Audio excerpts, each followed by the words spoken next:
Before we begin this video, I would like to say that I did complete some nice racing rounds in Sonic Racing Crossworlds and a few online races, and I gotta say, it was really a fun game to play. Honestly, I gotta say, my only quarry with Sonic Racing Crossworlds was the online battles just being kind of wonky with just so many communications errors, but just playing in a regular Grand Prix, it just feels like chaos. The chaos we missed out in Team Sonic Racing, and it just felt fun. The controls were good. I'm just glad I got to race as the Extreme Gear, and it was so much fun. But yeah, what's up guys, Rebel31 here, and we're back. And I'm just gonna admit it.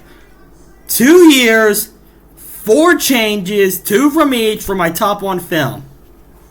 And honestly, none of them are Disney because it's gotten the takedown so many times in the past by Godzilla, Sonic, Mario, you name it. But 4 films have done it in the past 2 years. Firstly, it was My Hero Academia Next, which was crazy.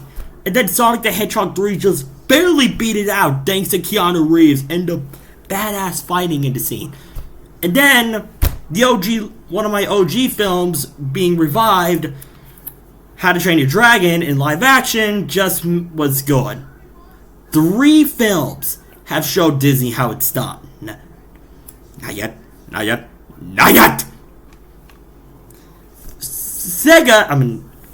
Toho Animation showed Disney how to do epic battles.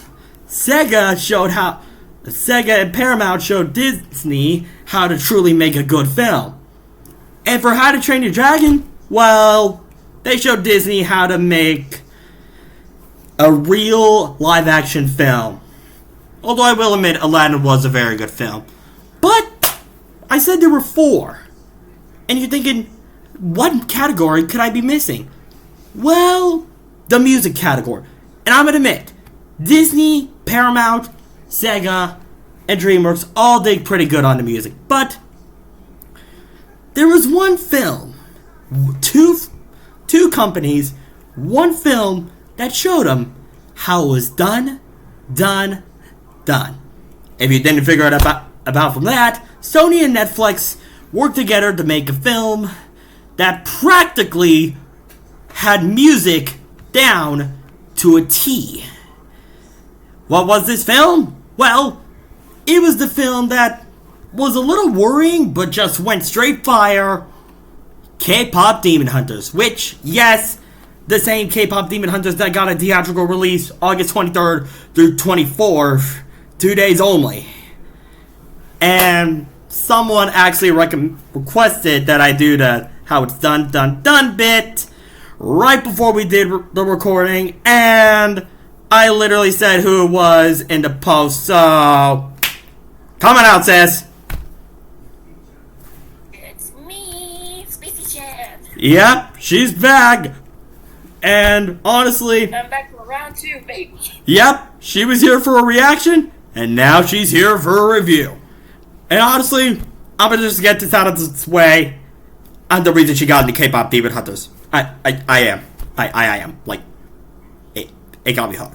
And yes, it was so good.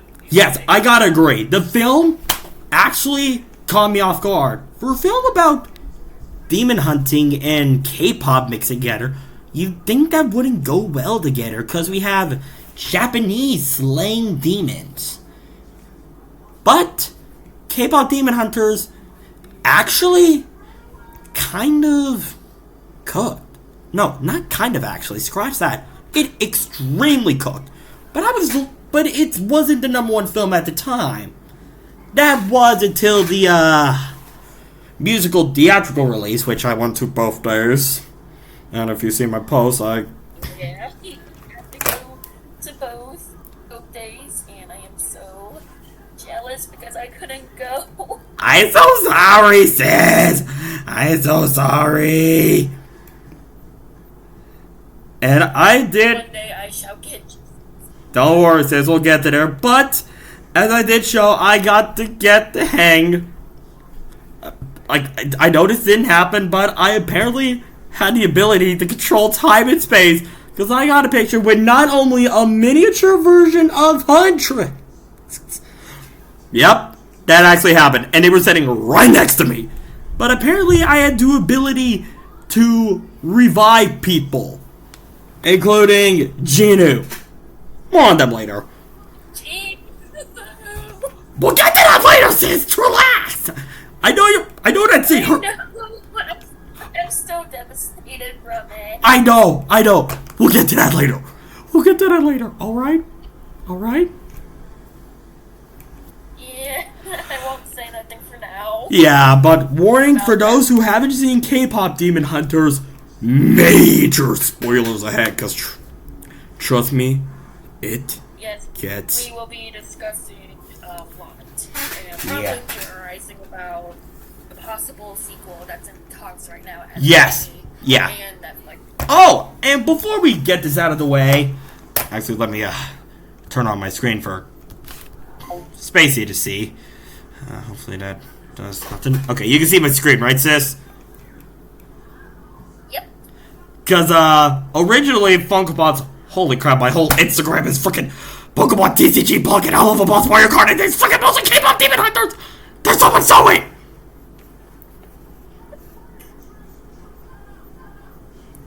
But we won't be talking about that. We'll be talking about the brand new Funko Pops that K-pop Demon Hunter released, which include Huntrix themselves. I'm having it on no volume for reasons. Derpy and Susie and Genu. Again, more on them later. And apparently Genu has a demon self. So if you want to get those pre-ordered, any K-pop Demon Hunter fans out there, now is your shot. Let's go. I've been waiting for this moment since the film came out, and well, yeah. Anyways, now with that out of the way, let's get demon hunting. Yep, and show them how it's done. You're gonna be seeing a lot of those done by us. Especially since this one here was the one who actually wanted me dancing to Soda Pop. I don't think I'm gonna let that one go on you, sis. I did request him to do Soda Pop when he went to go see the sing-along version. Round 2. Yeah, so basically a little story. I called her last night, the first night, to tell her how I thought of it, and I loved it. And I told her I might go over the second round for more videos because I only got one, which we'll get to at the end. And then I was able to get lucky enough to do round 2, which meant I was able to get the videos that are all on my Instagram channel, which I will leave the link to in the description below.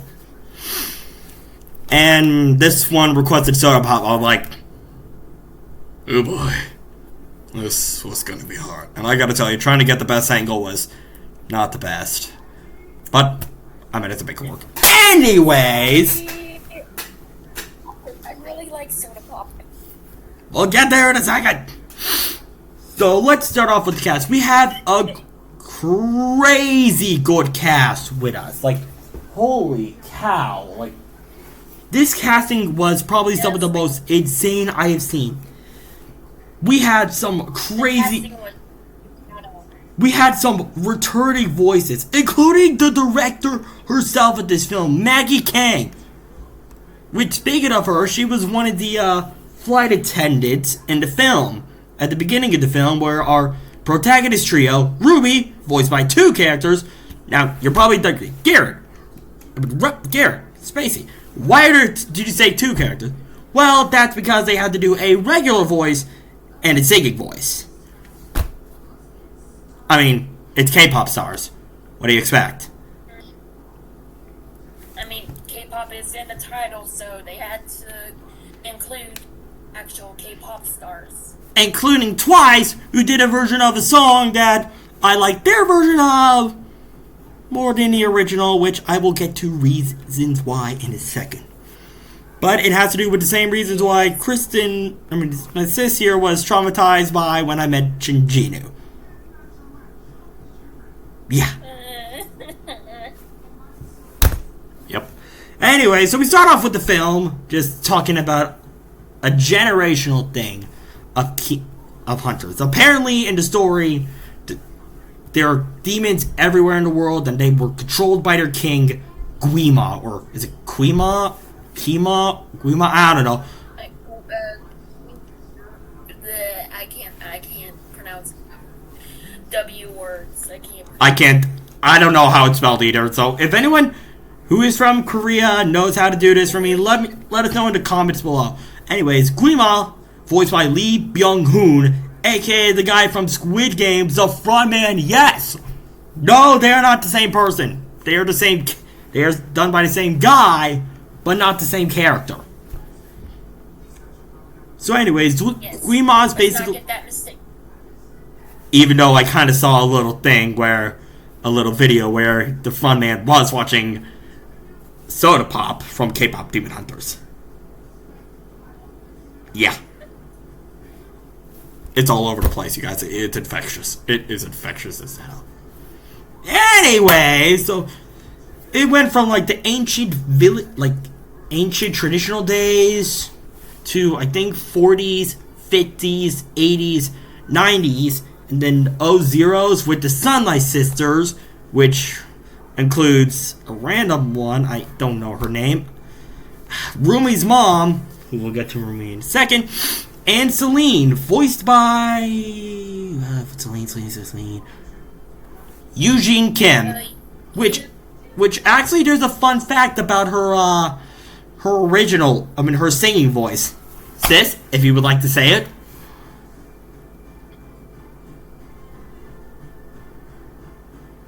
Oh, wait. I'm pulling up the information. You don't remember what it was, do ya? Oh. Mine's going blank. Okay, I got you. So basically, Celine's singing VA, Lie Salonga, was actually in some of Disney's films. Take that, Disney. Oh yeah, that's right. I forgot. Yeah. Anyways, after we figured that out, we get to our current trio. Rumi, voiced by Arden Cho, or if you want to get to her singing voice, voiced by EJ. The leader of the group and the lead vocalist. Oh, her mother's name was on this list. Are you kidding me? Her mother's name was on this document, this thing I'm watching. What the heck?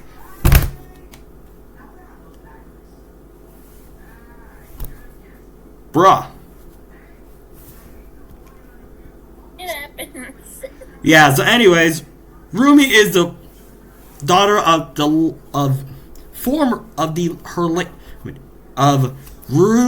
Ryumi Yeong. Oh, I see where Rumi came from. Now I see. Who was a member of the Sunlight Sisters along with Celine. Mira, the visual and main dancer of them, voiced by Mei Young or Audrey Nana. Yep. And then Mira is basically the wealthiest one. It comes from the wealthiest one. And was considered the black sheep of her family due to her rebellious nature. So basically, problem child. Now for our personal favorite of the trio, I'm gonna let my sister take over. Yes, the third member of Huntrix is Zoe, who is voiced by the lovely Ji Young-yu. I hope I pronounced that correctly. Sounds about right. She is the one who creates the lyrics for the Huntrix's soundtrack. And she is half American, half Korean. She comes from two different worlds, basically. Yes! And she is also the person who does the most rapping in all of Huntrix's songs. That's true. And her singing voice is done by Rei Ami. And she is the maknae of the group, which is Korean for youngest? I believe. Hang on, let me look that up. What does maknae need? Here we go. The youngest person in any group. Yep, so basically, Zoe is the maknae of the group. She may be a cute bean, but she is the most terrifying fighter of them all. And she will spit fire. And she will roast the heck out of you. Not just verbally, physically. Right as how John was singing, that girl just straight up had that demon in a leg and arm lock. I kinda wish it was me and Loki. That is true, and her weapon when she summons it from the Han Moon is multiple little daggers. Yeah. Rumi's is a sword, and Mira's, I believe, is a scythe. Yeah, so I have the thing up here of what they use. Rumi uses a Cyangome sword. Mira does a Gokuro polearm, which is kind of like a bow staff / sight. And as Spacey said, Zoe uses little throwing knives or shinkals. And they just well, together they form the hip-hop group Huntrix. Which, honestly, by the way, off topic, is a badass name for a group. Like, even if they're not just hunters. Just, great name. That is such a really good group name, and I love it so much. And then, honestly, we have their amazing manager, Bobby, voiced by the legendary Ken Jeong. Yes! We not only have a Squid Game man in here, but we got Ken Jeong in the house. And he is the best character, in my opinion. He is kind of like the girls' a surrogate father figure. I agree. And I've seen videos on him online where someone looks like him and even neck flex themselves said, Bobby? On his account. It's true. I've seen that and it's so funny. I know, right? Anyways, and speaking of how Zoe managed to get it done, those demons, including Maggie Kang's, literally broke apart their jet plane. And what did they do? Did they panic? Did they scream? Did they give up? No. They just ate their ramen. They just ate their ramen and just kept singing. And they don't out of. And they know from like and they what? Jumped out of the plane. From cruising altitude. It literally fell like meteors onto the stage. Like it was nothing. No sound. And those demons, they don't sell that. They don't sell that too. And what happens to the demons afterwards?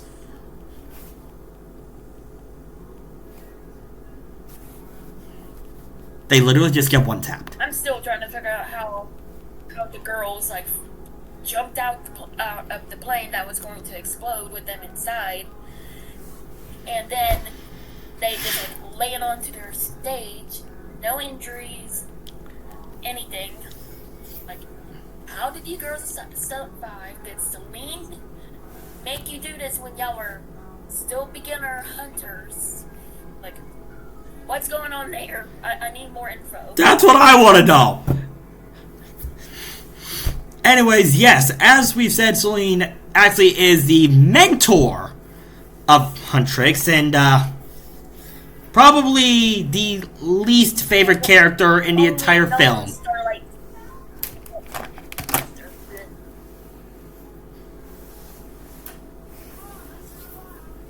Celine is also the only known living member of her K-pop The Sunlight Sisters. at the time.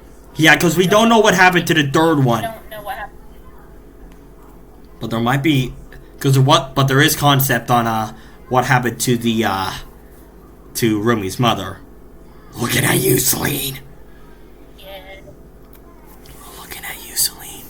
Yeah, we got our eyes on you, Celine. But there was a cuter concept in the film that I saw a video of.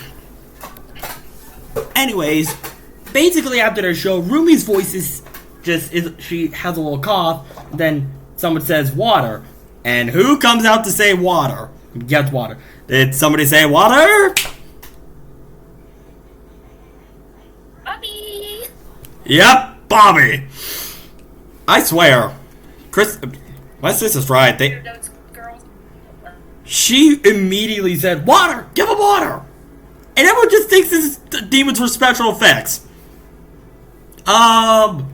Yeah! Special effect. If only they knew. We're using air quotes for that. Yeah, special effects. If only they knew. Anyways, Bobby did give them a 2-week-long vacation at the fanciest hotel in South Korea. I'm gonna guess this all takes place in South Korea, since it was in Seoul, Korea. Yeah. Yep. Which obviously Taking makes place in South Korea. which makes the That's most where sense. most K-pop. Yeah, but they had other plans. Mostly Mira and Zoe. Well, yeah. Couch. Couch! Yeah, they had plans for their couch. These girls are really upset. Everything they get, couch. Nothing else. And Zoe and Mira were literally on the couch. Meanwhile, while Rumi had other plans, they had one of Twice's songs, Strategy, which actually was the actual normal version, not the one with Megan Thee Stallion, surprisingly. Probably K-pop reasons, I guess. Wanted to keep it full of K-pop this film. I get.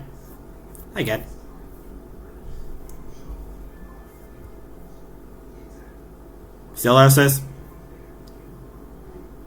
Yep, I'm still here. Alright. But, as I was saying, Rumi had other plans. She had something she wanted to get done. She wanted to get this whole moon golden as soon as possible, because during how it's done, they saw a little gold. And basically, as I was Yep, trying... and, Once the whole moon turns golden, basically, as soon as sat down on the couch, Rumi just slowly creeps, shoots up from behind the couch. in her golden outfit. A different cop. And they're like, wait, Rumi, what are you doing? And then she showed She, Derek, pulls up their cop, and they just start crying. and they're like, no. It actually kind of hurt me to see Zoe cry. Like, Zoe is a being and must be protected, or I will burn this fucking world to the ground. So funny. And how they got So that they start promoting golden. Golden. But before we get to that, I forgot to mention something. Guima does mention once the honeymoon turns golden, it's over for them. But this is where we get to see one of the leader of the rival band. I'm not considering them a villain band because Guima forced them to do this. Yeah. Oh yes, that's true. The demon K-pop boy band. That's right. The Saja Boys. Yep, the Saja Boys. But we'll get more to that later. Yes, but we'll get into their... But first, let's talk about their leader, obviously. Their leader of the group, Yes. Jinu. Voiced by Ahan Hyoseo. No. You'll see him. Or, when it comes to the singing voice, Andrew Choi. And at first, that second one was harder to say. And while he sings, And Will He Let the Fire Goes Out, he has a blue tiger, Dorpy, and a six-eyed magpie named Susie, or Sussy. And let me tell you what, guys. Juno's voices for both his speaking voice and his singing voice are beautiful. I would show video clips. Such beautiful vocal. I gotta admit, he does. We don't want to get struck by the Sony copyright boards. Yeah, that and my voice was kind of covering it up during the sing-along. So, you won't be getting any of that. Unless you go over to my Instagram. We're not risking this video getting taken down, so... Yeah, I've already said it on my post. So if you want to see it, go to my Instagram! YouTube Instagram. Yeah, go check out his Instagram if you want to see him jamming out to some of the K-pop Demon Hunter sounds. It's not some of them, sis. It's all of them. Yeah, all of them. True. Anyways, back to Golden. Yes, Golden is basically the defining song for Huntrix, and one of the lyrics actually confused us at first until we saw it. Ruby sang waited so long to break these walls down because there was a wall between her room and Mira and Zoe's. That is, until we get the big picture. Rumi's parents were not both unique. They weren't the same. They were different. Her mother was a hunter, while her father was a demon. Yeah. Part demon, part hunter. Rumi demon. Part demon, part hunter, basically. Yep. And during Golden, during that part where she's like in between, like on the opposite side of Zoe and Mira, we see her getting ready, and we see her have patterns. Exactly what I was getting at, pretty much. Which reveals that Rumi is part demon. Yeah. It kind of blew me out. I was like, is that normal? Is there, like, demon affection that goes on? Until I learned more about the lore, and I'm like, oh, shite. And they were just about to wrap up singing Golden and get ready to show it to a live show. And so Ruby's voice fails. Yeah, her voice failed. Guess that water didn't work, Bobby. Would have something. I believe the reason why her voice stopped, like, wasn't like working correctly, was because of the spreading patterns going up to her neck. That is a possibility, and I would agree to that. But then she tried to sing again, but it just wouldn't work. And then when she said why a second time, it was so demonic. I think I almost crapped myself just because that spooked the fuck out of me. I jumped.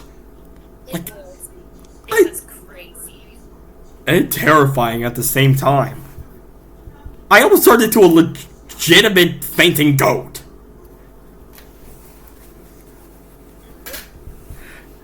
Anyways, Zoe and Mira try to figure it out. Mostly Zoe. She has one way. Actually, no, she has 57 ways. But don't worry, they're totally legit. And this is where we get to Healer Han, voiced by Daniel Day Kim.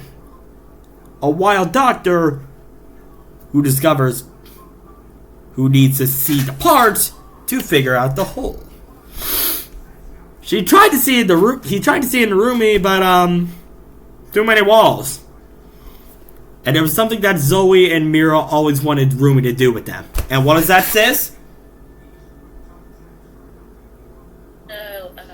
Relax and just be herself, which unfortunately due to Celine, I won't go into detail about that yet, but something that goes on between Rumi and Celine is preventing Rumi to be more open about who she is, really.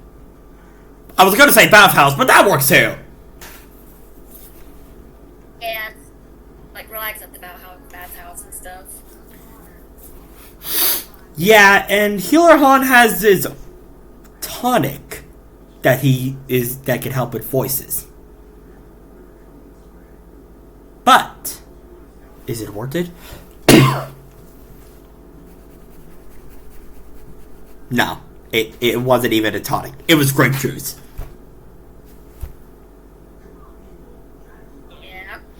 And this is where we get into our boy band, our rival boy band for Huntrix, the Saja Boys. Made of 5 members instead of Huntrix is 3. Starting off with Jinu, who we already explained, the leader with a hard backstory, which we'll get to in a second. The baby of the group, well, baby, who surprisingly does not have a normal voice. Because all he says is goo goo gaga. That's all he says. Yep. There are videos on their return I've seen with him doing a different voice. With him having more speaking lines than that. But he does have the singing voice by... But there is... I done forgot. You're good, you're good. Yeah, but then there is... But he is sang by Danny Chung, obviously. And this guy, he could rap. He could rap pretty hard. Oh. He can rap well, and it's so good. But if you had to ask me who the better rapper was between Baby and Zoe... Zoe, easy win. Zoe, easily. Then there's the mysterious one, Mystery. Singing voice provided by Kevin Wu, and his regular voice made me flip out. Because his regular voice is Alan Lee. I don't think everyone wants this, but... Alan Lee, I know who else you voice. You are not just a demon. You're a blading legend. Yeah, I know you shoot kunai, boy. I know you shoot kunai! Sorry, that was the Beyblade. Burst fan decided to be kicking out.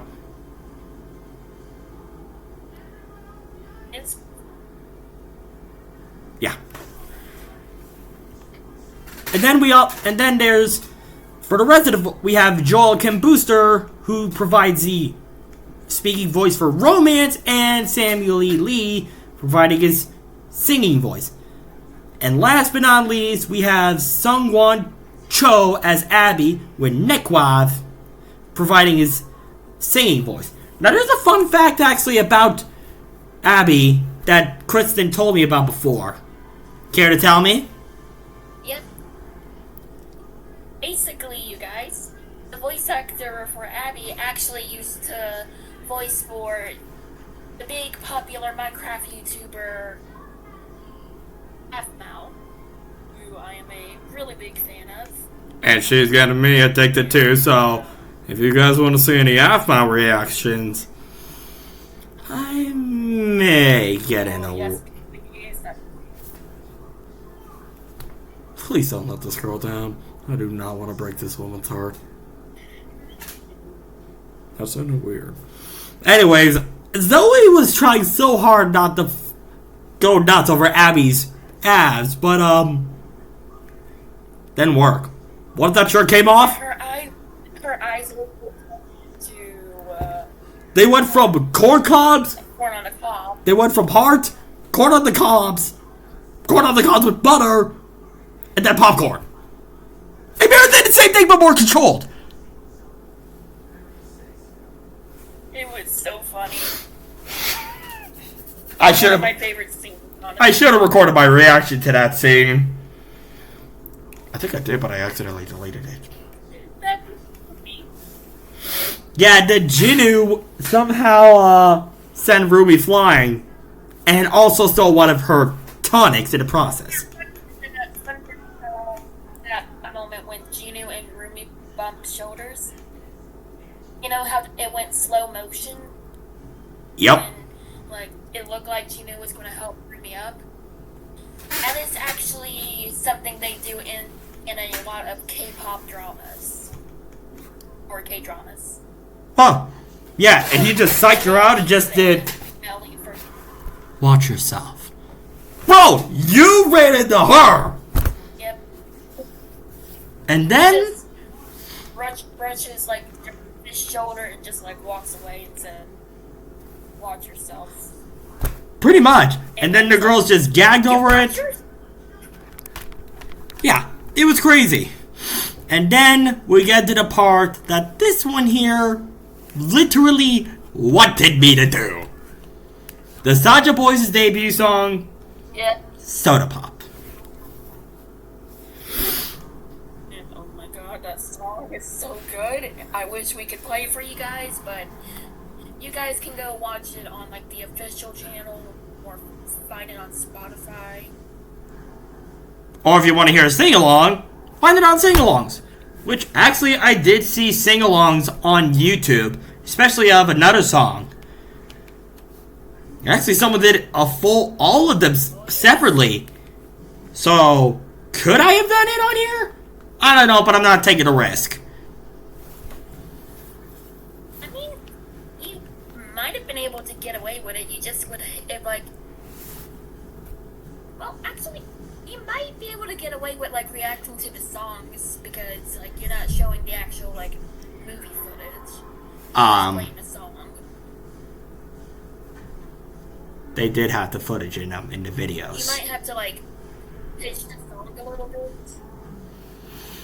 Yeah, but I'm not gonna risk that. Anyways, the song was really good, and they thought they were just a regular boy band, but they thought they were demons. Well, Rumi and Mir at least. So we thought they were magicians. I'm like, you're precious. She is a precious being. Protect Zoe at all costs. Yes, or I will let this world burn. Anyways, they just go into a takedown mode. No, we're not getting into that just yet. Before the variety show, and Rumi had nails that said "Kill Saja." I would kill to have to say. And Rumi says, "Let's go kill these guys." And you could hear someone or something or someone going, "Kaka!" And I think we all know who it is. Yep. That wasn't a bird. Who was it, sis?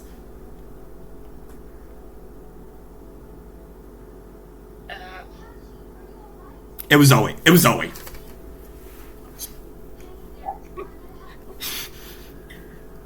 Slipped my mind for a second. Yeah, you're good. It happens to the best of us. It happens. Don't worry. Anyways, they went to the variety show. They were going to sneak on them, but Jinu spotted them. Yep, they got all suited up to take down the Saja boys, and then they got spotted. And the leather betrayed them.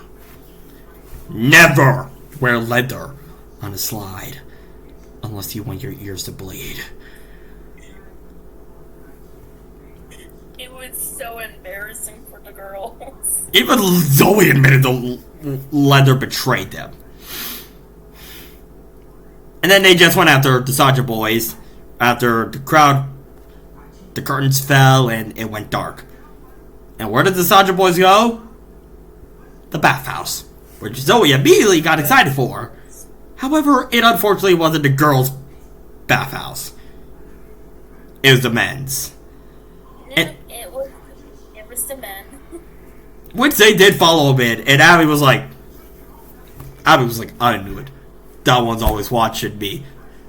And while Zoe and Mira said they weren't, popcorn eyes again! I'm like,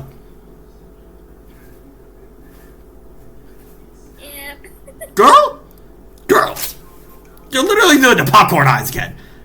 Then again, his shirt kind of flew up a little bit. I'm like, I know what's gonna happen.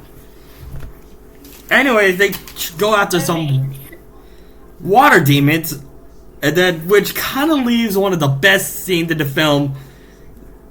Gina just taunting him, Ruby, almost slipping on water and running off and giving a little laugh. It was hilarious.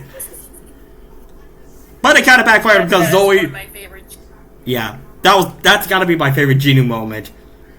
Ro literally taunted his rival K-pop group, almost slipped on water, laughed it off with a goofy run, just to get chased after immediately, and had the nerve to say, "Watch." Yeah, Ruby just. After him like. Girl knew where he was going. She saw him go teleport right behind her and kicked him straight in the gut. Like hyper reflex. Like she did a full 180 and kicked him straight in the gut. How the fuck do you do that? Like, how? I know. It was so good, though. Yeah, anyways, this is where Genu finds out that Rumi is part demon, part hunter. And apparently, Guimon knew about this the whole time. She had a rip on one of her sleeves, and it showed the patterns on her arm. And we all know who caused that one, Genu. Yeah, we looking at you, Genu. We love you, man. But you just had to go with it. We love you, but you've done some things. Yeah. So basically, after that whole thing, Rumi just tries to relax, but then sees Sussy, as we had mentioned earlier, which was a weird bird wearing a hat. Then we see some creepy eyes, and that's when we get Derpy. Yes, the demon cat, which we all love so much. Daddy's getting a Funko Pop. Let's go! I want a plushie of him. There's actually some plushies of him online. I know what I'm going to be spending my money on. Save it for Sonic Racing Crossworlds, girl. Because you and I both got a... Oh yeah, that's true. We'll get more on Racing... I already got in on Racing Crossworlds today, folks. Or tomorrow. Or yesterday, depending on when this video comes out. Because there's going to be some special art for the profile coming out. We ain't spoiling, but the artist is speaking with me as we speak in this video. In the call. And I have multiple ideas. Not just one, dirty one of them. Pun entirely intended to my number. Anyways, Bobby and Bobby figures out that the Saja boys are not just a fad, and that these guys are all over the place with their signature soda pop vibe. Join the pride, and guess who joins them? Zoe.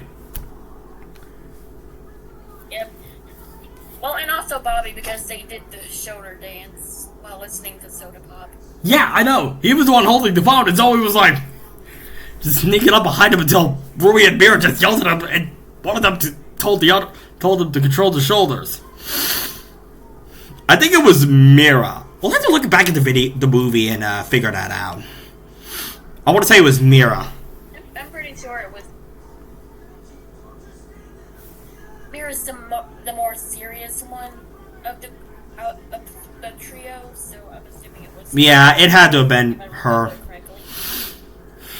Yeah. Anyways, Derpy does want Derpy does want Rumi to meet Genu, and she does. She sees him. She slices his head off, or so he thinks, because that wasn't him. That was a mannequin, which he thought would be a nice little icebreaker, but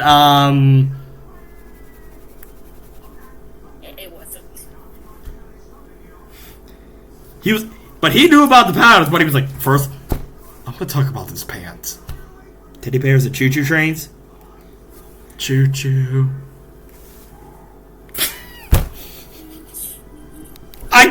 I almost broke. I so well. That moment was so good. Wait, you wanted to do it? No, I'm just saying I really enjoyed that moment where judging Rumi for her pants. I almost broke character trying to say that line just now. Oh my god.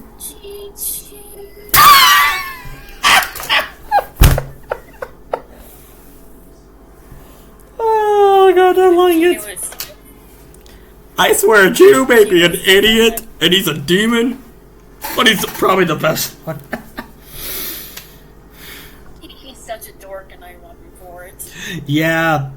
So apparently this is where we hear Genu's backstory, that he was trying to help his family, but he couldn't. He heard Guimo's voices. He helped his family. They were full, they were satisfied, but he unfortunately had to abandon them after that time. Which we thought was the truth. But, we find out later on in the film that otherwise. that when Juno was taken in by, literally taken to the demon realm by Guima, they did not leave. We'll get more into that later. Yep. Although it is implied that the original hunters actually protected Juno's sister and his mother. That, I did see that, and I looked back on both scenes. And I saw the similarities between the two. In that scene and in the scene where we saw Juno's mom and sister. So I do feel like that is a distinct possibility that it was them. I do think so. It might be a possibility, but we don't know for 100% certain. Right, it might have just been a missing, just like a coincidental thing. But due to the timing of how when Juno was around and how the scene in the first scene in Hunters, I don't know entirely.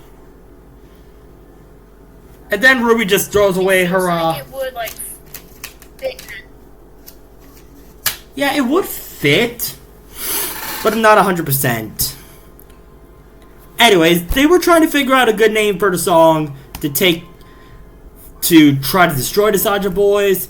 And then Zoe just goes all ooey gooey for mystery. I'm like,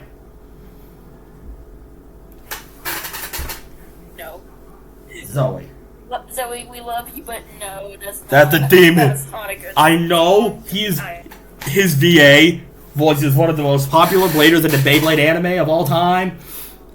But he is not a blader right now, he is a demon! And you must take him down. Which, when hearing Takedown, that's when the name, it hit them.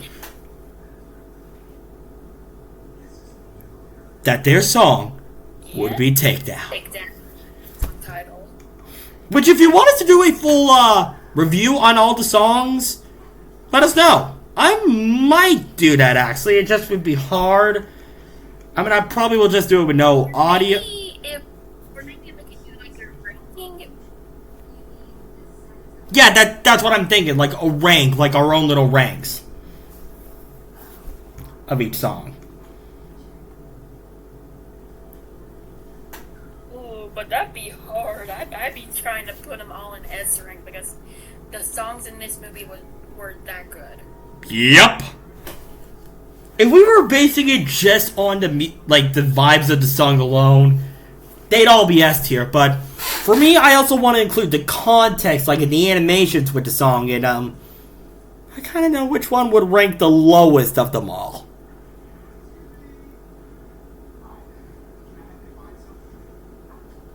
Yeah. Anyways, we hear this song, Takedown.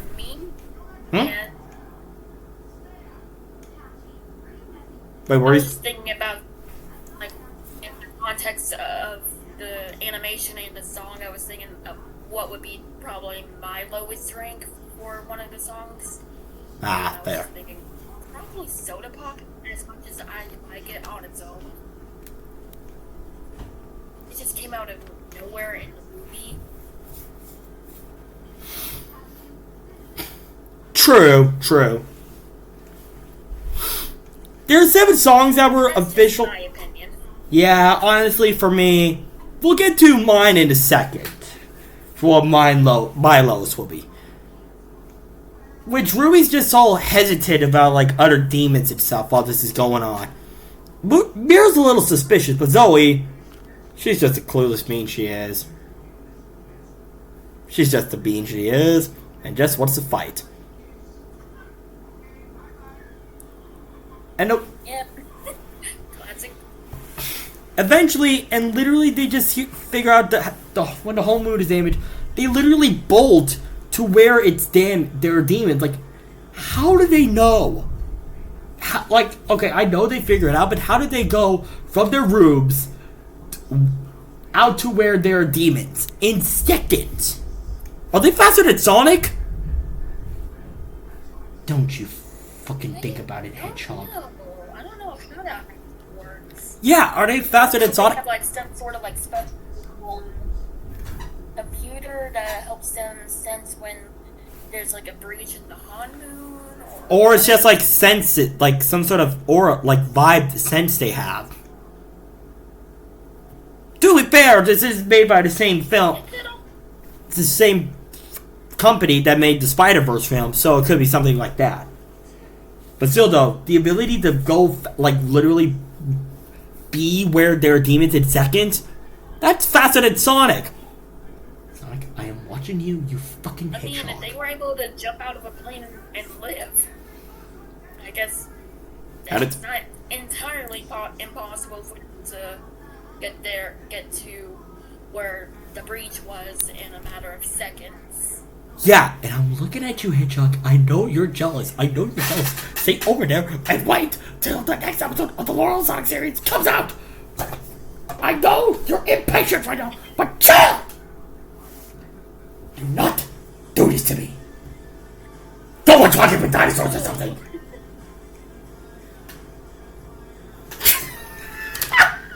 I cannot do that with a straight face. Oh my god. That was so random. I know. I just had to bring a little reference to my girl Laurel Sonic series because I still am the voice of the Dimension 23 Sonic. I had to do that because, well. Yep. Also, shout out to you, Laurel. Yeah, shout out to you, Laurel. Love you, girl. Yeah, we love you, girl. But I'm gonna say it. I'm sorry for accidentally getting you to want to watch K-pop Demon Hunters. That girl, I told her about it, and her sister is also addicted to the film. I don't blame her.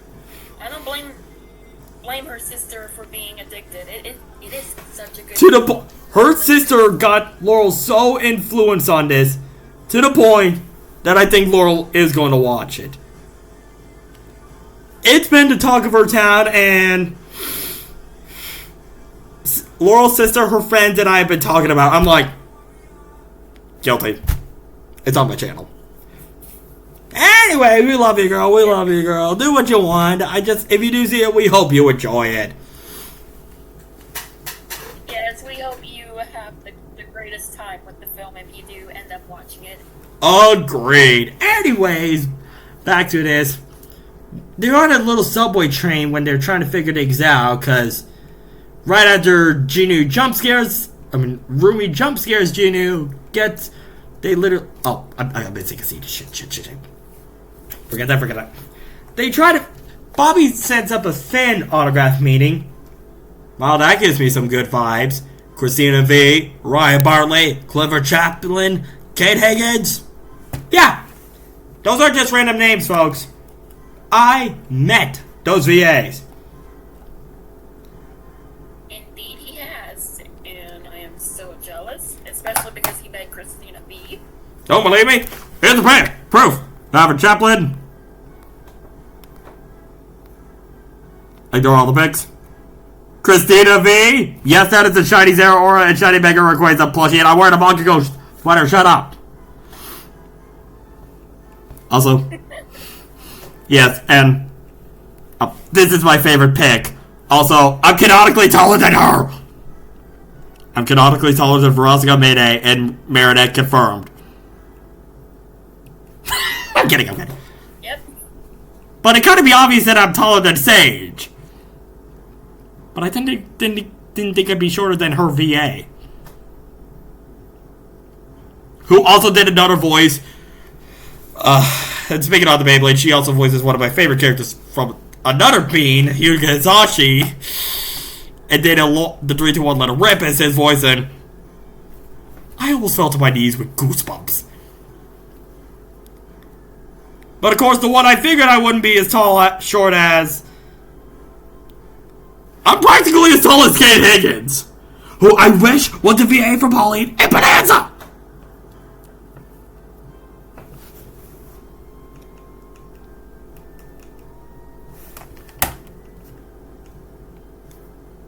Did I just break my sister? Sis? Yeah, I'm still here. Oh, I thought I broke you. I thought I broke you. No, you didn't break me. I was letting you have your chance to just talk. Yeah, have my yap moment. It's true, but I invited you on the show. Guest of honor. Where were we after that yap? Oh, yeah, so...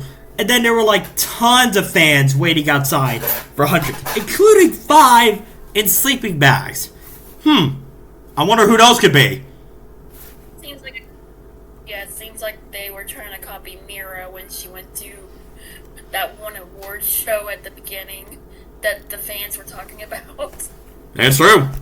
I mean, who else could go to a Met Gala wearing a sleeping bag? Mira. But you know who would go to a fan meeting with Mira? The ones who stole that idea from her. It was 5. And who do we think of when there's 5 in K-pop Demon Hunter? The boys. Yep, the Saja Boys. The fans at sleeping bags were the Saja Boys. And Rumi just decided to have him sit with him. Which Zoe and Mira were definitely not the biggest ideas on, especially Mira. Zoe was not going to sit the next to Saja Boy. Mystery. What's up?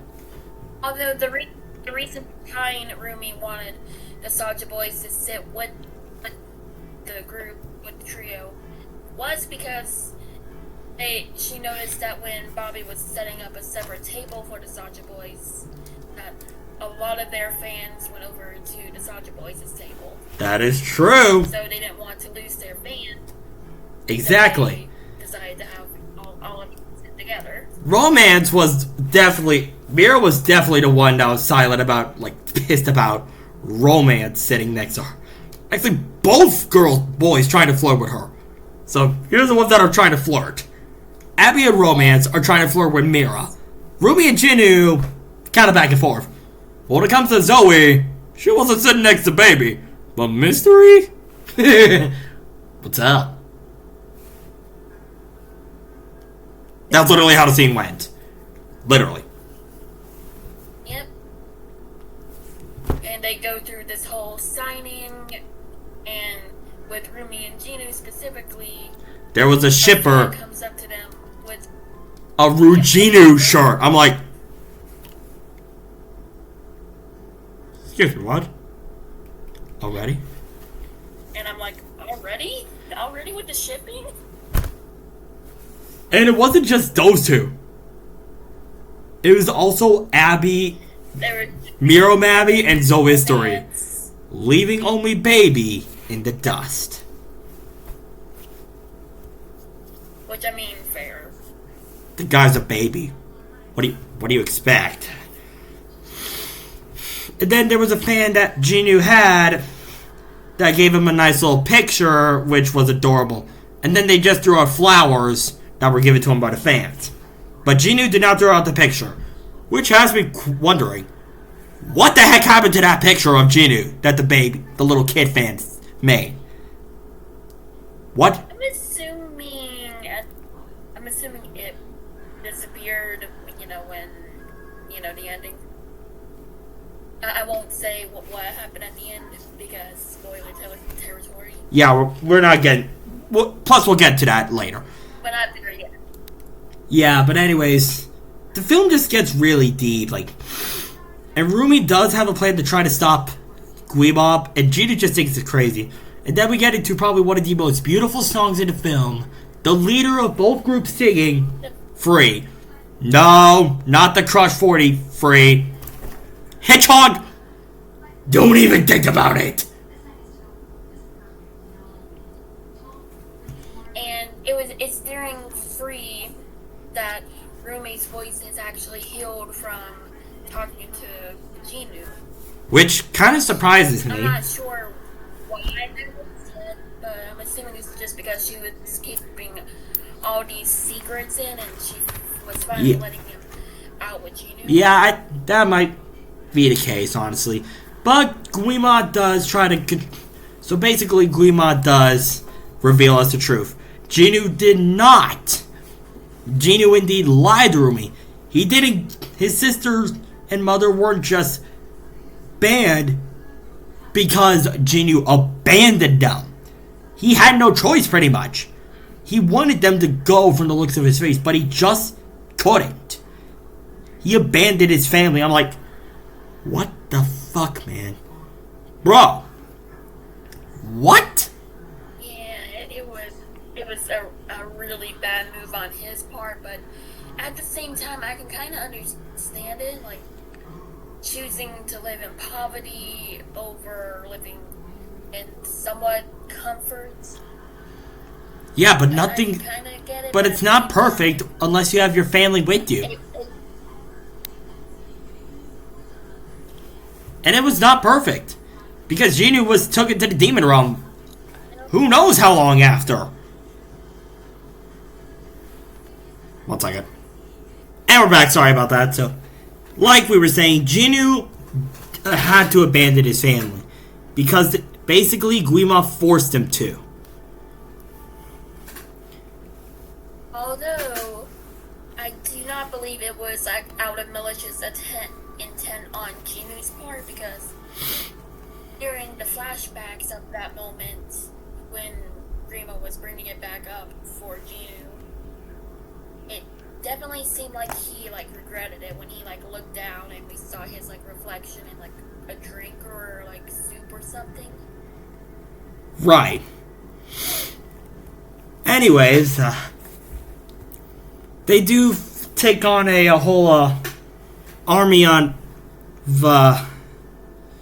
Oh wait, and before that, the Huntrix had to fight a whole ramp, like a whole avalanche of demons.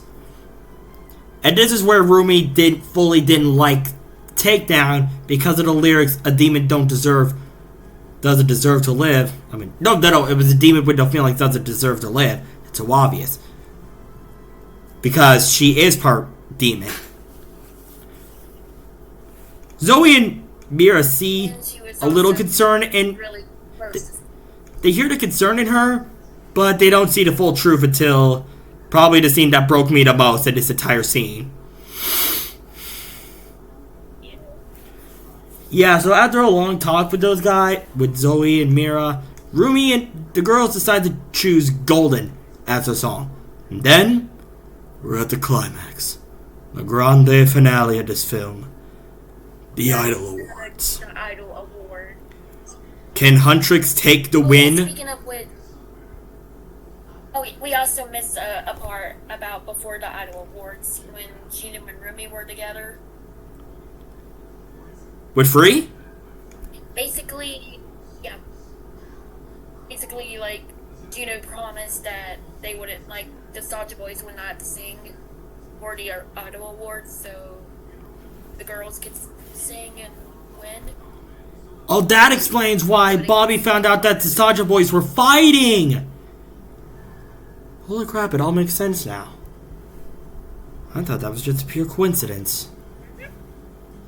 But yeah, like I said, Bobby found out the Soldier Boys were fighting during the Idol Awards, which led Huntrix to get their shot at singing Golden, which almost turned the Honmoon Golden. Almost. They got close. They got real close to the Honmoon going gold. If Zoe and Mira were there to help, it would have been Golden guaranteeably. The Soldier Boys would have been no more, or at least the marks would have been no more. Jinu would have been freed for real. But Guima had other plans. What kind of other plans? Well, remember how I said there was a part in the film that almost made me, that kind of broke me? Well, here's how it goes. While Rumi was singing, Zoe and Mira were about to go back on, and they saw Bobby being taken away by what were 2 security guards, only to find out that all 3 were demons. It was a trap by Guima! And by the time they managed to get close enough to the stage again to... It was already too late. Zoe and Mira were on the stage. Yep. But that wasn't and them. The song Takedown started playing, which sent Rumi fight or flight mode. Because they ripped apart her golden outfit just to reveal she was a part demon. And Ruby snapped, which sent all the lights into disarray and break. Zoe and Mira saw. Ruby tried to shake it off, but when she looked at herself, it was already too late. And let's not forget about the fact when she finally talks to Zoe and Mira after she gets off stage, and like she's all terrified and like trying to cover her patterns. And trying to say that she can still fix it. Yeah.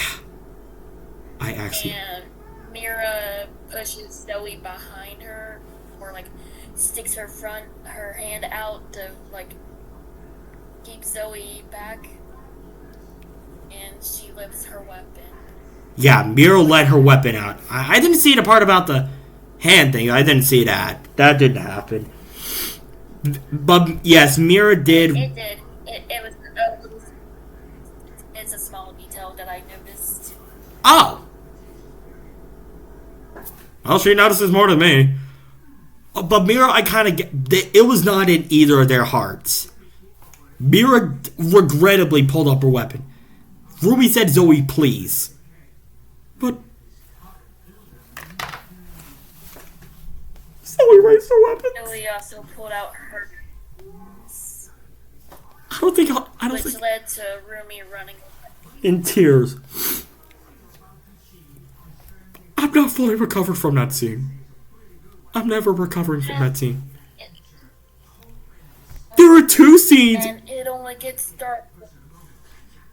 Yeah. There are two scenes from that film, I mean, in all of anime /film history recently, that have broken me to tears. And I have never recovered from. That one and Oshinoko Pilot, Season 1, Episode 1. She was there with me on that one. Oh, yeah. I was there for that one, too. Let's just say I've never recovered from that. I haven't watched a single episode of Oshinoko since that day. I probably never will. Yeah, I had to stop watching after a couple of episodes in Oshinoko. Yeah, we'll get to Oshinoko in It was just too much. The first episode I haven't watched it since that episode. The pilot episode. Anyways, we're not talking about that. I just got off track. But anyway, this isn't the Oshinoko review. This is K-pop Demon Hunter! Then again, I kind of brought that on myself because I kind of brought it up. Yeah, it happens. Yeah. Anyways, where was I? K-pop Demon Hunt. As Rumi was walking, we saw the whole moon tearing. And all the fans of Huntrix were turning into the Saja boys. But Guima's plan had succeeded. They were turning against Huntrix. Saja boy fan with Guima. Yeah. Just Huntrix was no more. I will never forgive Guima for this. And Jinnu was trying to play it all off that this was his idea to have demons of Zoe and Mira attack Rumi on stage. Which kind of technically was because they were right next to him. She was pissed. Oh, yeah. Yeah. Rumi was not the... Yeah. And this is a scene where actually I will love Celine to death. Off camera, I actually gave Celine the bird, because... this scene with Celine and Rumi. Yeah, Celine felt an odd presence behind her. Yeah. So basically, Celine was looking at the tree where it all started for Huntrix, and I'm guessing for all K-pop Demon Hunter groups. She felt something behind her. She raised her sight behind her. And who was behind her? Rumi. She raised her sight at Rumi. Burn her down. And Rumi practically forced Celine to kill her. I'm like, boy. Which also implies at this moment in the movie, Rumi was considering That. something to herself. We should not. Something that traumatizes even us. Yeah. And moment really hit hard for me specifically. I won't go into detail exactly about it, but Yeah. that scene where Rumi held up her sword for Celine to take and Finish her? Yeah, I agree with you. For reasons on my end that I won't talk about, it hit me hard. It just...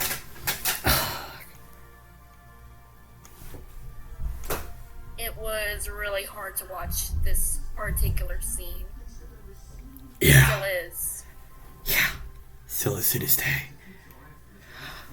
But but Rumi was now rebelling against Celine because Celine didn't fully love Rumi because of her patterns. She could barely touch her. Rumi's sweater She would was be... flinching and like Rumi was said, "Why couldn't you love me?" And she said she does, I and do. Rumi just yelled all of me. You don't love her. If you don't love all of her, And you don't love her.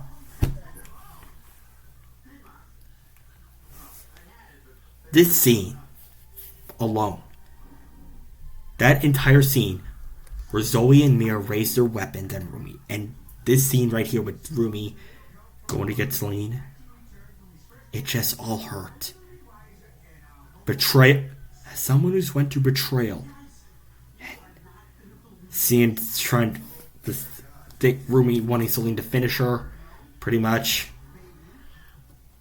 that shit hits hard. It like you've gone through similar experiences and like had like family related things where like you didn't like feel loved or something or seen. This scene will definitely get you. Yeah, this scene will tear you up. It teared me up the first time I saw this. Anyways, enough of this happy sappy. Rumi... Anyway, before we get into any more dark topics, And speaking of dark, this is where the Saja Boys reveal their true intentions. Their final song. Kind of weird how Huntrix had more songs than Saja Boys, because there was like so much more where like there was like 3 hours of stuff in the film where they had more songs. Like heck, one of them was even one of the concept songs for Saja Boys was called Dive. I literally don't even know if I can be allowed to say that because the concept is literally shown all over the place. But the concept for song for Golden was actually shown, and I actually showed it to her. We both loved it. anyway, the song that the Saja Boys end up singing is called Your Idol. Yup. And this? And all of them are full demon mode. Yep. And that's why I said dark. Fun fact, my dark side actually kind of... When I sang that song in theaters, it kind of felt like I was going a little dark. Literally. The song just released a dark side of me. Which, actually, I prefer Your Idol over Soda Pop. It is a lot better song, and it fits the type of music I prefer listening to. You know what? Now that I think about it... Yeah. Honestly, I love both of them. But I guess after that, I kind of gotta agree. Soda Pop was out of nowhere, but it is affectingly catchy. And I kind of did dance with it. Thanks a lot, sis. But Your Idol just feels more fitting. Even though I still want to rip Mystery's head for making Zoe smile when she was possessed. Yep. Nip it in the bud. And then Baby went up to rap. Yeah, the only one who had no love interest and no one was trying to be shipping him with him. And none of the girls were shipped with Baby. This man rapped so hard, he summoned Guima. And the world was doomed. Guima was free. Actually, I think it is Guima. I think it is Guima. I don't know, but we'll figure it out later.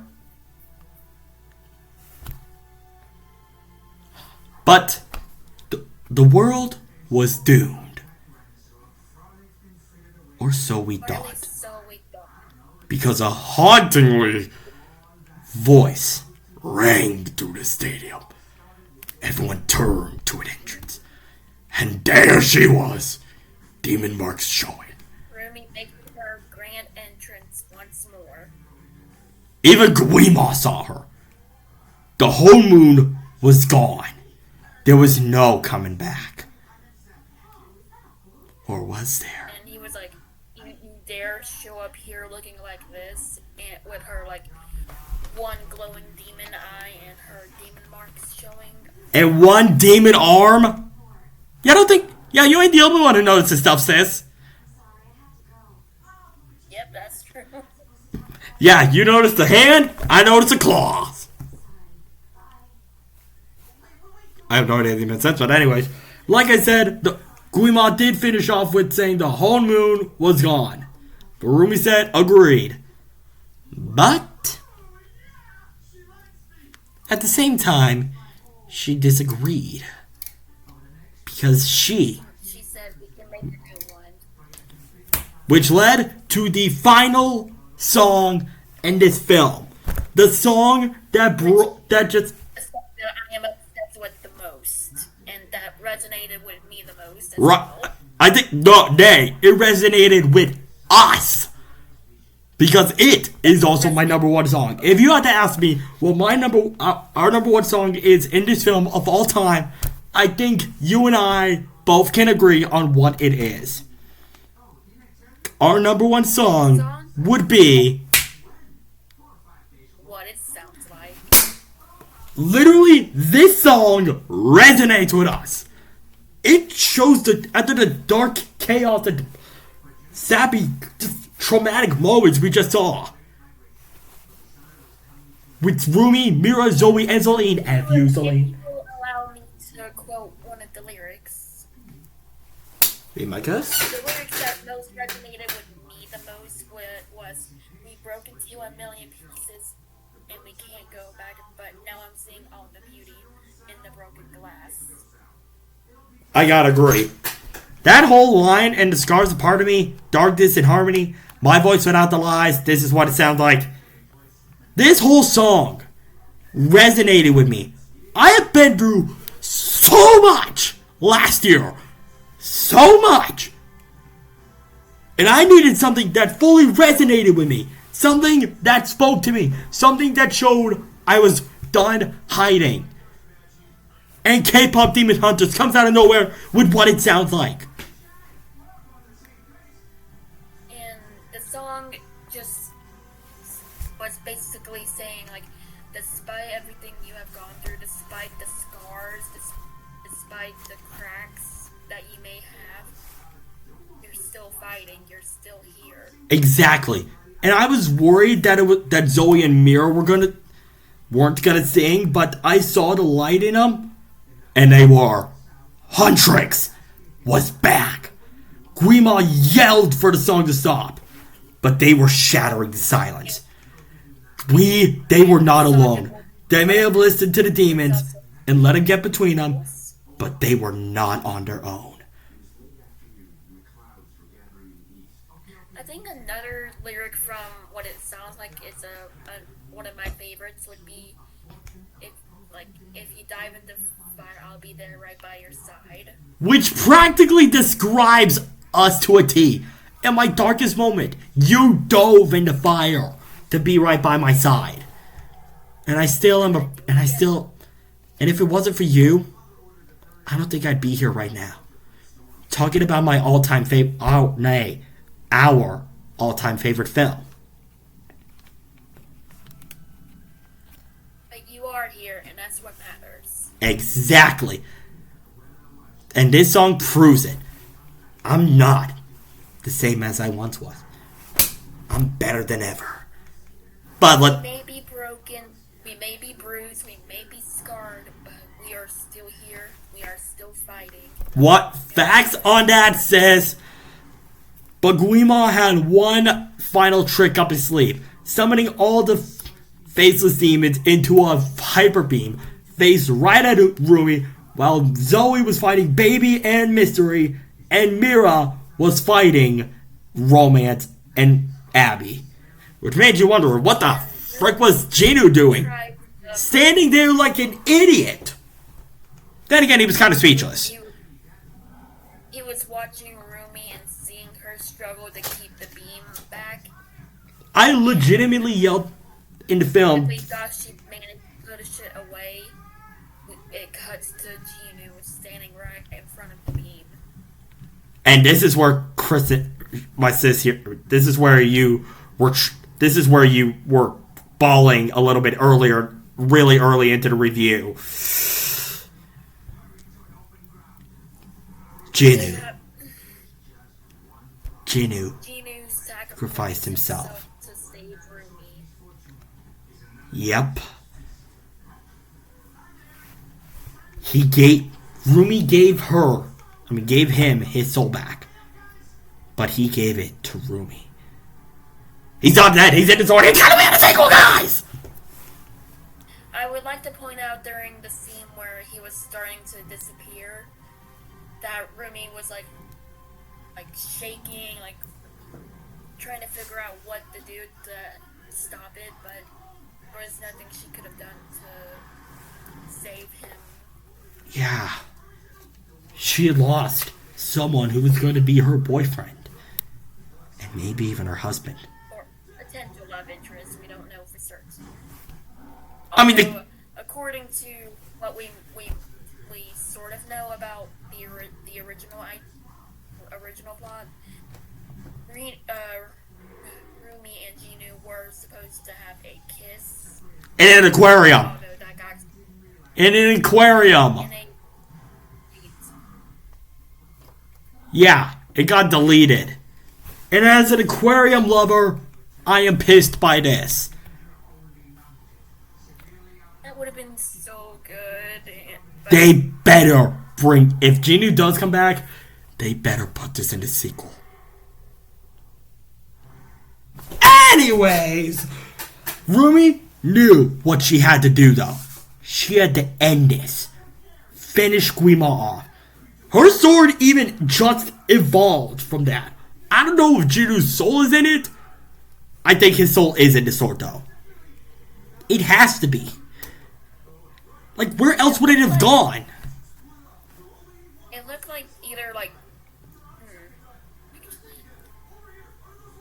I'm not sure if his soul is in the sword itself, or if his soul is actually, like, inside of Rumi, like, sort of like Kingdom Hearts-esque, like, where, like, Sora can have, like, a different heart inside of his situation. You know, you could be onto something there, Space Sis. So I'm thinking, like, possibly Genu's soul might be inside of Rumi's soul now. Oh! And possibly together, they made this brand new sword out of Rumi's old one. And sliced the crap out of Guima! Bro got sliced in half! But then he came back together and she started running towards him. And then the whole chorus just saying, this is what it sounds like. And the Han mood starts glowing this iridescent, and Mira and Zoe's outfits changed to pure white and gold. Yeah, right when they hugged, before they all sang, we broke into a billion pieces. Right as they sang, dive into the fire, right? I'll be right here by your side, yeah.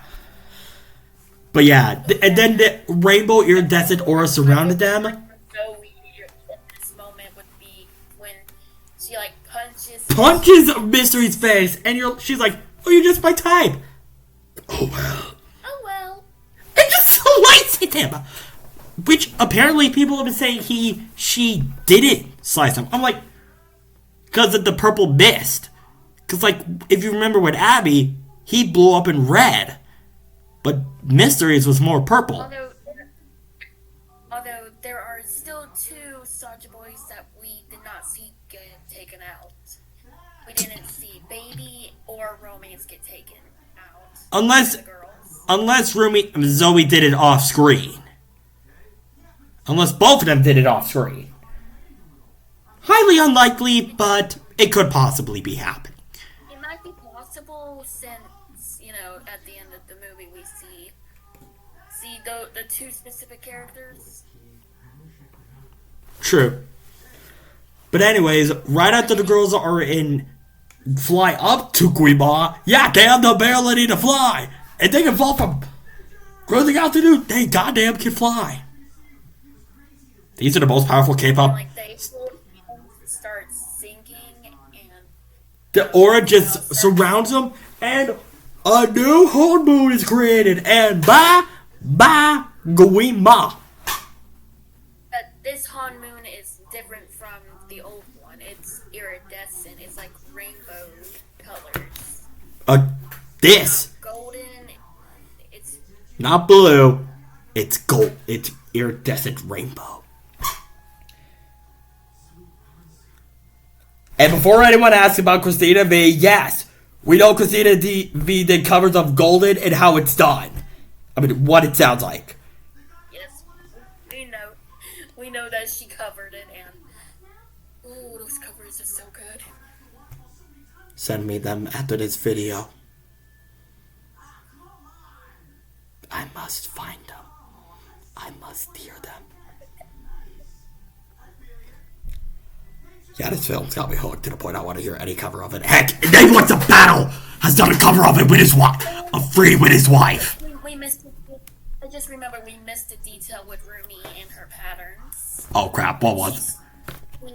During what it sounds like, her patterns go from purple to an iridescent color.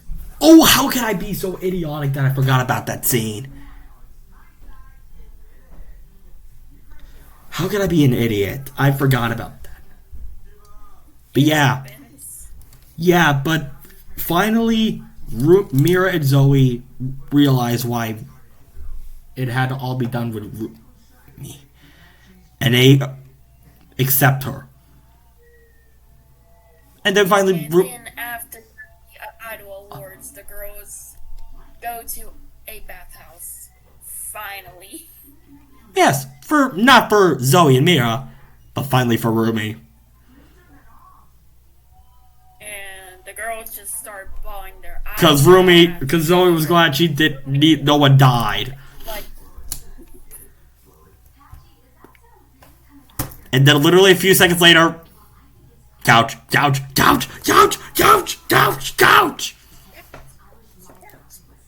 But instead of going to the couch, they decide to talk to three girls that we're seeing in the beginning of the film.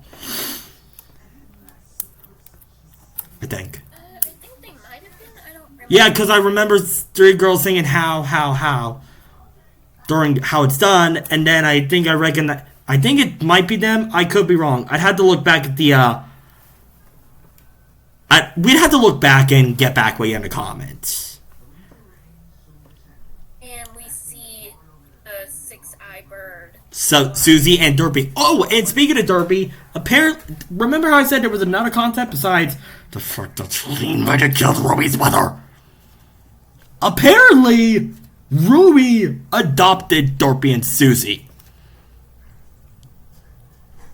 Although I am still confused how they are still around, because aren't they technically demons as well? I don't know. Maybe it doesn't work on animals? The whole moon is a mysterious thing, and there's a lot about this film we don't know. Maybe the sequel will give us answers. The sequel will most likely give us these answers. And Zoe also has a Derpy shirt. Somebody find me that shirt. Oh yeah, that's cool. a shirt with Derpy's face on it. Yeah, which was kind of, I think it kind of a hinting towards that Rumi introduced both of them to her, to the girls. Which I think is really cute because Derpy and Susie are, like, adorable. Oh, and for those who were wondering why Susie has a hat and Derpy has a hat, well, Genu made it for the tiger. In the words of Genu, I made it for the tiger, but the bird keeps stealing it. Yeah, Susie keeps stealing the hat. And when Susie looked at Genu when he said that, he was like, bitch, I'll do it again if you make him... Bitch, I'll do it again if you put this hat on Derpy. He just was so smug. But yeah, it ends showing Huntrix on a comeback tour with her marks showing, with Ruby's marks showing, so she's accepting who she is. She's finally accepting who she is, and the world is also accepting her for who she is. Which I'm gonna guess that her patterns, since she's technically part demon, maybe since the Hone Moon was created by someone part demon, maybe that's why Derpy and Susie weren't hidden. That might be why. It is possible that Derpy and Susie were actually never controlled by Grima. I think so, but yeah. After we see those two side, can't hear Grima. True. But as Kristen Spacey said, Rumi, besides going to couch, they go meet fans, and more fans go in. Susie flies in, Derpy's just chilling like the beanie is, and we end on Twice's version of Takedown. And that is K-pop Demon Hunters. Demon. And then, of course, in the credits, they do go back to the couch. So, yeah. They probably get their couch moment. They get their couch moment. So, yeah. Sis, I'll let you go first with your final thoughts.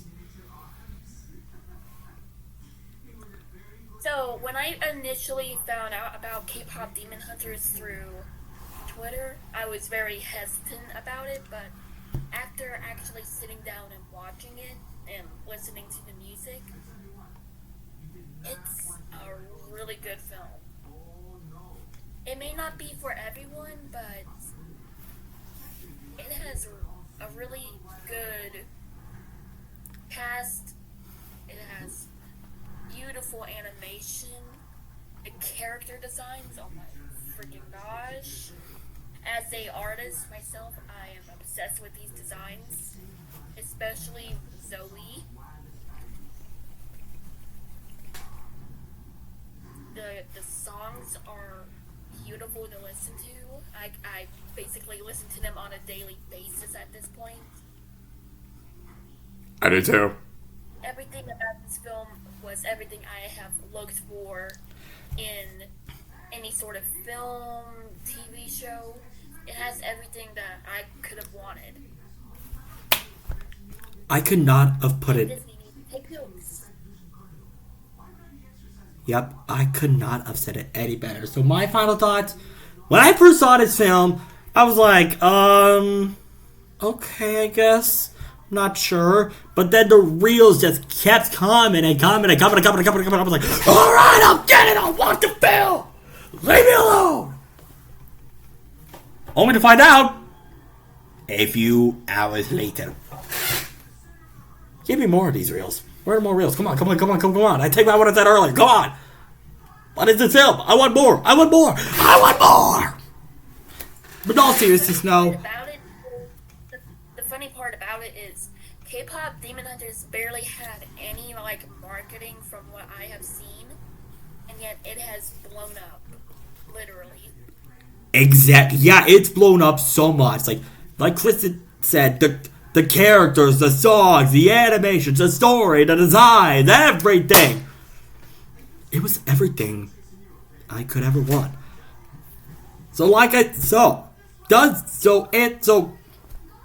This probably has you wondering two questions. One, did Sony and Netflix show Disney how it's done with music? Yes! Absolutely! Especially villain songs. It showed them how it was done. It has been a while since a villain song has gotten me this hook. And the Sasha Boys? Villain song that really got me hooked was way back in 2009 with Princess and the Frog, Friends on the Other Side. Oh, and we know what... Oh, and speaking of Keith David, we know what you're saying about us doing Hazbin Hotel, guys. I know no one's saying it, but I know what y'all thinking. Don't worry. That is going to be coming to the channel. It might not be on... It might not be on October unless we do get a trailer during that time. Because during October, I'm just going to say it, October was probably the hardest month for me last year. So I might just take a full break that year. That month. Because as Kristen already knows and a few others, October was probably the hardest month for me last year. And also October is also my birth month. So I'm going to be busy with that. Yeah, but we will be cooking up ideas. We'll be reviewing Season 1 of Hazbin Hotel first. As you know, we're going to do the pilot first. We're going to do Season 1. Then we're going to do all of Season 2. I am so excited for Season 2. And trust me, we have a lot of stuff behind the scenes cooking. We have so many ideas that we've been saved since the beginning of 2024, ready to roll out on scene. We have so much prepared for y'all. It will take us a while to get through all of these ideas, and we can manage it. True. If we need to do an editing or cut some out, we will. But trust me, we got some good stuff for you. But as for K-pop Demon Hunter, sis, where does this rank in your all-time favorite films? Honestly, I think it has taken number 1 over the 90s Power Ranger movie. Over Power Rangers? And that's saying a lot because I am a dedicated Power Rangers fan. Yeah, that shocks me. I mean, I know you're a diehard Extreme Power Rangers fan, but K-pop Demon Hunters beats them? Damn! Well, I for one am in a similar boat, but for different films. I said I had 4 films, another film besides Sonic, How to Train a Dragon, and My Hero Academia. And I'm saying this right now. I said it on Instagram and on my community. I'll say it again. I'm sorry, Midoriya. I'm sorry, Uraraka. I'm sorry, Bakugo. I'm sorry, Todoroki. I'm sorry, All Might. I'm sorry, Sonic. I'm sorry, Toothless. I'm sorry, Hiccup. I'm sorry, Shadow. But Mira, Rumi, Zoe, Jinu, K-pop Demon Hunters has just whooped y'all butts, took it down, and went to the coveted golden spot in my all-time favorite films.